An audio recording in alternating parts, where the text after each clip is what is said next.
Korban gempa paling banyak dirawat di RS Bayangkara Polda, Sulawesi Barat. Di tempat ini ada 11 pasien yang jalani perawatan medis akibat tertimpa reruntuhan. Saat ini kondisi 11 pasien sudah membaik dan telah dipulangkan ke rumah masing-masing.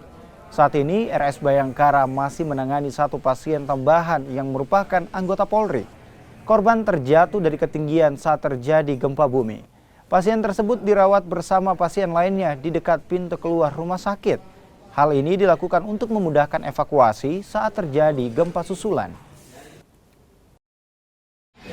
Jadi untuk pasien yang dirawat kemarin ada 11 orang yang masuk di rumah sakit. Kemudian ditambah dengan satu orang hari ini ada totalnya 12 orang.